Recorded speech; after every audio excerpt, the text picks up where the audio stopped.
जय हिंद। इस वीडियो में समझेंगे पाचन तंत्र का पार्ट 3 समझेंगे। हाँ, पार्ट 3 में समझेंगे छोटी आंत के बारे में, बड़ी आंत के बारे में, छोटी आंत का कार्य क्या होती है, बड़ी आंत का कार्य क्या होती है, पूर्णतः पाचन कहाँ होता है, जल का अवशोषण कहाँ होता है, छोटी आंत का कितना भाग होता है, बड़ी आंत का कितना भाग होता है, सबके सब समझेंगे इस वीडियो में। अगर पार्ट 1 और पार्ट 2 नहीं देखे हो तो जाकर देख लेना। पार्ट 1 और पार्ट 2 नहीं देखे हो तो जाकर देख लेना। अगर वीडियो अच्छा लगेगा लाइक एंड शेयर और सब्सक्राइब करना मत भूलिएगा। आइए देखते हैं। इसको बोलते हैं, ऐसा फिगर जो होगा इसको बोलते हैं छोटी आंत।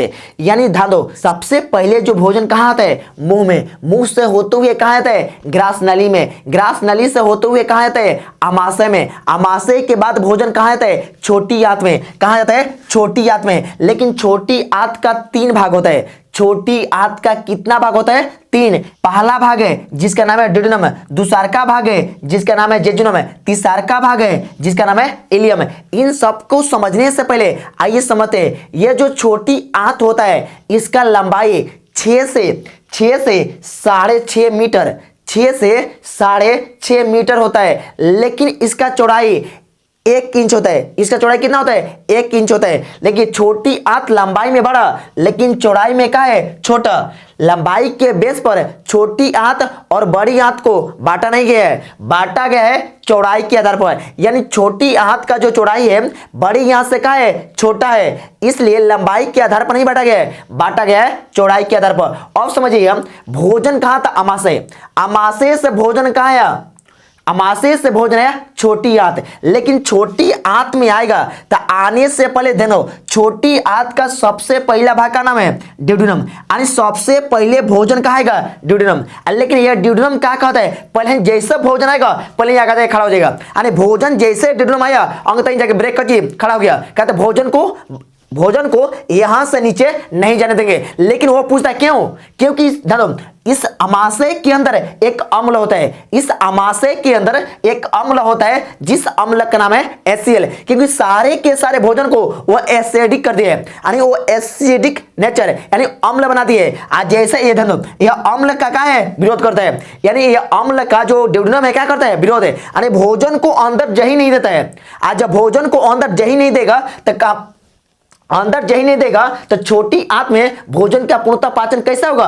तो सबसे पहले ड्यूडेनम, सबसे पहले था तो ड्यूडेनम क्या कहता है, लीवर से कहता है कि जल्दी पित्त रस विदा करो, यानी जल्दी यहां से पित्त रस का श्रवण करो। यानी जैसे पित्त रस यहां से कहां विदा करते हैं, ड्यूडेनम में। यानी सारे के सारे भोजन का बन गया, क्षारीय। जैसे यह भोजन जैसे यह लीवर पित्त रस को कहां विदा किया, छोटी आंत के कौन सा भाग में, ड्यूडेनम है। यानी ड्यूडेनम जो होता है इसका आकार होता है यू आकार। कैसा होता है, यू आकार। और इसी ड्यूडेनम से लीवर और कच्ची अग्नाशय दोनों जुड़ा होते हैं। इसी ड्यूडेनम से लीवर और अग्नाशय दोनों जुड़ा होते हैं। जब तक लीवर अपना जूस से ड्यूडेनम में नहीं विदा करेगा तब तक ड्यूडेनम भोजन को आगे बढ़ने नहीं देगा। जब तक लीवर जो है ये अपने जूस को ड्यूडेनम में नहीं विदा करेगा तब तक यह ड्यूडेनम जो है भोजन को आगे में ये बढ़ने ही नहीं देगा। यानी पूरा कच्ची भोजन को ब्रेक लगा कर रखता है। जैसे ये कच्ची जूस विदा किया, यानी जैसे पित्त विदा किया, पित्त रस विदा किया, तैसे पूरा क्या हुआ, क्षार बन गया। क्षार बनने के तुरंत बाद अब क्या कहते हैं, अग्नाशय से ये अपना कोई तुरंत एंजाइम निकलता है। अग्नाशय तुरंत कची अपना एंजाइम कची अग्नाशय रस, जितना एंजाइम होता है अग्नाशय रस जो होता है वो सारे के सारे कहां विदा करते हैं, ड्यूडेनम में। और सारे के सारे जैसे ड्यूडेनम में विदा करता है तो यहाँ क्या होता है, पाचन की प्रक्रिया पूर्ण होती है। क्योंकि अग्नाशय में 3 प्रकार के एंजाइम होते हैं, लाइपेज होता है, एमाइलेज होता है और ट्रिप्सिन। इस सारे के सारे एंजाइम कहाँ आएगी, छोटी आंत के कौन सा भाग में, ड्यूडेनम। ड्यूडेनम के हिंदी में बोलते हैं ग्रहणी। क्या बोलते हैं, ग्रहणी। अब जैसे भोजन तो पचेगा, यानी भोजन पचेगा, लेकिन भोजन का पूर्णतः अवशोषण छोटी आंत के ड्यूडेनम नहीं होगा। जैसे यहाँ भोजन कंप्लीट पचता है, पचने के बाद ये मात्र देखिए जेजुनम का मेन काम का जेजुनम का मेन काम होता है भोजन को कहां पहुंचाना, इलियम में। यानी जेजुनम में किसी भी प्रकार का पाचन नहीं होता है, जेजुनम में किसी भी प्रकार का पाचन नहीं होता है। आज जैसे ये भोजन को कहां पहुंचाएगा, जेजुनम में। आज जेजुनम पूरा का पूरा भोजन को कहां लेकर जाएगा, इलियम में। पूरा का पूरा भोजन को कहां लेके जाएगा, इलियम। कहां लेके जाएगा, इलियम। इस इलियम में पूरे के पूरे भोजन का क्या होता है, अवशोषण, यानी पूरे के पूरे भोजन का क्या होता है, अवशोषण। छोटी आंत के कितना भाग, 3 भाग। आप कहेगा तीनों में से ड्यूडेनम, जेजुनम और इलियम, इन तीनों में से सबसे बड़ी कौन भाग है, इलियम। कौन है, इलियम, क्योंकि सारे के सारे भोजन को क्या करते हैं, अवशोषण, यानी क्या करते हैं, अपने पास एब्जॉर्ब करता है, यानी अवशोषण करते हैं। कौन, ये नाम है क्या है, इलियम। अब इन सबको समझने का पहले समझिए, पूछे क्वेश्चन मुझे, आहार नल का सबसे बड़ी भाग का नाम क्या है, छोटी आंत। आहार नल का सबसे बड़ी भाग का नाम क्या है, छोटी आंत। छोटी आंत आप लोग देखो जी, जैसे खांसी मराता है ना, देखते हो जी पचौनी, जो लंबा होता है ना वही होता है आंत। जब खांसी देखो, क्या मुर्गा देखो, कोई कटाता है ना, कटने के बाद जो पचौनी होता है ना, पचौनी जो सारे सर उसमें रहता है, देखो तो लंबा टाइप का जो होता है, उसी को बोलते हैं आंत। यह समझिए, ये आंत कहा होता है, ये छोटी आंत के अंदर एंजाइम भी पाए थे। छोटी आंत के अंदर एंजाइम, आज जब तक एंजाइम नहीं पाया जाएगा तब भोजन को तोड़ने का काम कौन करेगा, अरे भोजन को पचाने में सहायक कौन होता है, एंजाइम। एंजाइम जो होता है प्रोटीन का बना होता है। आप बताइए, ये जो एंजाइम छोटी आंत में आखिर कौन कौन से एंजाइम पाई जाती है, छोटी आंत में बहुत सारे एंजाइम पाई जाती है। देखिए छोटी आंत के अंदर इरेप्सिन पाया जाते हैं, इरेप्सिन, सुक्रेज पाया जाता है, माल्टेज पाया जाता है और लैक्टेज पाया जाता है, लाइपेज। इस सारे के सारे एंजाइम छोटी आंत के अंदर पाए जाते हैं। इस सारे के सारे जितना एंजाइम है किसके अंदर पाए जाते हैं, छोटी आंत के अंदर है। इस सारे के सारे याद रखिएगा, सारे के सारे याद रखिएगा। अभी सुन रहे हो, बाकी सब कुछ हरा जाओगे, यानी सारे के सारे कंफर्म याद रखिएगा। आप कहीं करें ध्यान दीजिए। अब इसके बाद दो, अब सारा का सारा इसमें काम हो गया। अब जैसे पूर्णतः पाचन कहां हो गया, छोटी आंत में हो गया। पूर्णतः पाचन छोटी आंत में हो गया, छोटी आंत में अवशोषण हो गया। अब यहां से भोजन कहां जाएगा, अब यहां से जितना खराब प्रोडक्ट है, जितना बच गया खाने के बाद, देखते हो ना, खाने के बाद जितना खराब प्रोडक्ट बच जाता है कहीं ना कहीं निकला जाएगा। आज जब नहीं निकलेगा तो फिर क्या होगा, दिक्कतें होगा। तो सारे के सारे क्या हो गया, अब सारे के सारे बड़ी आंत का, बड़ी आंत। अब बड़ी आंत तो ये जो छोटी आंत है ये क्या है, बड़ी आंत से जुड़ा हुआ है, यानी छोटी आंत बड़ी आंत से क्या हुई है, जुड़ी हुई है। यानी जब छोटी आंत और बड़ी आंत को जोड़ने का जो काम करता है उसका नाम है सीकम। क्या नाम है, सीकम है। यानी छोटी आंत और बड़ी आंत दोनों को जोड़ने के काम करता है कौन होता है, सीकम। अब देखिए इसी सीकम के नीचे एक होता है अपेंडिक्स।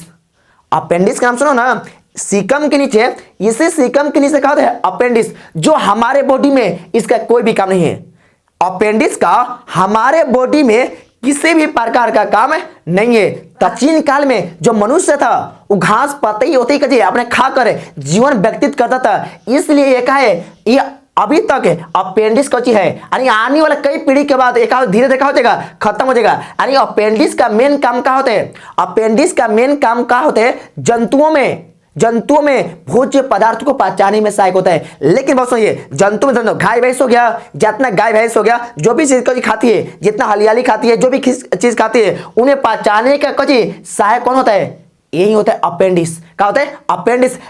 लेकिन हमारे बॉडी में या आप लोग को कोई भी किसी का बॉडी में अपेंडिक्स का किसी भी प्रकार का रोल नहीं है। लेकिन इस अपेंडिक्स में कभी भोजन जाते समय फंस गया, इस अपेंडिक्स में भोजन जाते समय क्या हो गया, फंस गया। तब फंसने के बाद अपेंडिक्स को धीरे धीरे क्या करेगा, सड़ाएगा। आज जैसे अपेंडिक्स को धीरे धीरे कुछ सड़ाएगा तो आपस में कुछ घाव बना लेगा। खूब दर्द होता है, खूब क्या होता है, दर्द, इतना दर्द होता है, चपटाओगे, इतना दर्द होता है, कौन होता है, जितना जिस इंसान का अपेंडिक्स होता है क्या कर दो, डॉक्टर क्या करते हैं, इस अपेंडिक्स को क्या काट देगा और काट को बाहर निकाल देगा, काट को बाहर निकाल देगा। लेकिन इस अपेंडिक्स का हमारे बॉडी में किसी प्रकार का रोल नहीं है। लेकिन हाँ, जंतुओं में, गाय भैंस जो होता है ना, उनमें इसका रोल क्या है, पाचन क्रिया में मदद करता है। पाचन क्रिया में क्या करता है, मदद करता है। अब समझिए, अब यहां से भोजन कहां गया, बड़ी आंत। अब यहां से भोजन बाबू कहां जाएगा, बड़ी आंत। अब समझिए, बड़ी आंत का भी 3 भाग, छोटी आंत का जैसे 3 भाग था ना, छोटी आंत का 3 भाग, स्टमक का 3 भाग, बड़ी आंत का भी कची 3 भाग। अब समझिए, बड़ी आंत का 3 भाग कौन कौन होता है, एक का नाम है धनु, एक का नाम है कोलम, एक का नाम है कोलम, एक का नाम है सीकम, एक का नाम है रेक्टम। जो सीकम जो है कची छोटी आंत और बड़ी आंत दोनों को जोड़ने का काम करता है। एक होता है कोलम, एक होता है रेक्टम। लेकिन कोलम का भी 3 भाग होता है। कोलम का भी कितना भाग है, 3 भाग, ascending, descending, transverse, and total कितना भाग, उसका भी क्या होता है, 3 भाग। अब पहले समझिए, आप ये सीकम को समझ लिए। अब इस कोलम को कजी 3 भाग होता है। अब यहां से सारे के सारे जितना पचने के बाद जितना भोजन बच गया उसको शरीर से बाहर तो निकालना है ना, इन्हें तो कुछ शरीर के अंदर हो जाएगा। और शरीर के अंदर रख लोगे तो शरीर के अंदर रखोगे इसका जी तो पूरे के पूरे बॉडी के अंदर क्या हो जाएगा, पूरे के पूरे बॉडी के अंदर का जी बैक्टीरिया फैल जाएगा, रोग हो जाएगा, जिसके कारण बहुत सारे का चीज आपका हानि होने लगेगा। अब समझिए, अब धीरे धीरे भोजन का चीज धीरे धीरे जितना का जो अपचा भोजन है, खराब प्रोडक्ट है, इसके द्वारा होते हुए यानी कोलम के द्वारा होते हुए शरीर के रेक्टम के द्वारा होते हुए का चीज एनस के द्वारा क्या हो जाएगा, बाहर हो जाएगा, यानी एनस के द्वारा बाहर हो जाएगा। लेकिन बात न दो बड़ी आंत में किसी भी प्रकार का एंजाइम नहीं होता है, यानी बड़ी आंत में किसी भी प्रकार का एंजाइम नहीं होता है। एंजाइम का मतलब है इसमें किसी भी प्रकार का पाचन नहीं होता है। लेकिन एक चीज होता है, बड़ी आंत में किसी भी प्रकार का पाचन तो नहीं होता है, लेकिन एक चीज होता है, क्या होता है, जल का अवशोषण। यानी जल का अवशोषण जो होता है कहां होता है, बड़ी आंत में, लेकिन पाचन बड़ी आंत में नहीं होता है। बड़ी आंत में किसी भी प्रकार का एंजाइम नहीं पाए जाते हैं, लेकिन बड़ी आंत में एक पाई जाती है, एक बैक्टीरिया पाई जाती है जिसका नाम है ई कोलाई बैक्टीरिया। और समझिए यह बैक्टीरिया बहुपची हमारे शरीर के लिए बहुत लाभदायक है। यह जो बैक्टीरिया है हमारे शरीर के लिए बहुत लाभदायक है। जिस बैक्टीरिया का नाम क्या है, ई कोलाई बैक्टीरिया। इसको कॉपी में नोट कर लीजिएगा, कॉपी और पेन लेकर नोट कर लीजिएगा, ई कोलाई बैक्टीरिया। ये समझिए आखिर ई कोलाई बैक्टीरिया क्या करता है। ई कोलाई बैक्टीरिया हमारे बड़ी आंत में विटामिन का निर्माण करता है। किस चीज का, विटामिन का निर्माण करता है। एक विटामिन 3, विटामिन 6, विटामिन 12 और विटामिन के, इन सब को निर्माण करने में सहायक कौन होता है, E coli bacteria. E coli जो बैक्टीरिया होती है हमारे शरीर में विटामिन को निर्माण करने में सहायक होती है। अगर वीडियो अच्छा लगा होगा लाइक एंड शेयर और सब्सक्राइब करना मत भूलिएगा। जो पार्ट 1 और पार्ट 2 नहीं देखा है जाकर देख लेना, पार्ट 1 और पार्ट 2 नहीं देखा है जाकर देख लेना। और सुनिए पाचन तंत्र में जितना यानी आहार नल का जितना भाग था वो आज का हुआ कंप्लीट। अब अगला वीडियो में जितना ग्रंथि है, पाचन तंत्र के जितना भी ग्रंथियां हैं उस सारे के सारे पढ़ेंगे।